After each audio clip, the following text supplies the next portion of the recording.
They're Victorians from all walks of life. I know it's going to happen, and then I do it anyway. And they're the faces of the Victorian Responsible Gambling Foundation's latest campaign, Bet Regret. You feel like you're an idiot, basically. It's a campaign aimed at those who aren't necessarily experiencing problems with their gambling, but they may be at risk if they don't keep their betting in check. This is the group that is more than likely would move into the problem gambling phase. So that's why this group is so important. There's probably over 100,000 at risk, according to studies.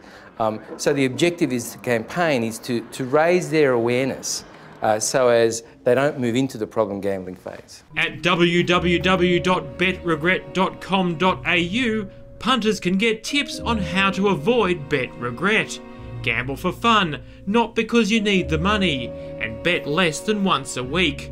Set yourself a money and time limit, and leave your credit and debit cards at home. If you gamble and feel a lot of negative emotion after you gamble, guilt, shame, regret, then something's not quite right.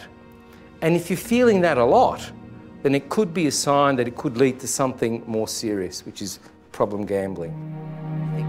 4 years ago, it became clear to Anna Bardsley her betting was out of control. Now she's shaken her pokey addiction, and from her own experience can see just how crucial campaigns are that focus on preventing gambling becoming a problem. All I have is this muddy recollection of when I used to go and it wasn't a problem, and then the first time I went, that I recognised that that's where the turning point was when I went the first time on my own.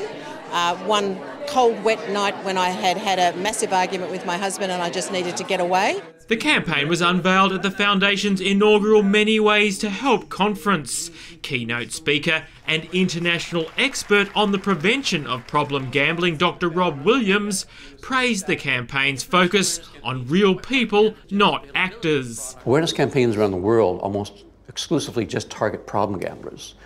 And it's an awful lot easier to nip a problem in the bud. And so targeting people at risk, as this ad does, is quite innovative. And it's hitting all the right notes from what I saw. Dr. Williams spoke of the effectiveness of various measures around the globe to tackle problem gambling. And the overriding message from the conference was the importance of prevention. Well, prevention is obviously, if you're going to take a public health perspective, that's absolutely key. We have a very small percentage of problem gamblers who actually end up seeking help.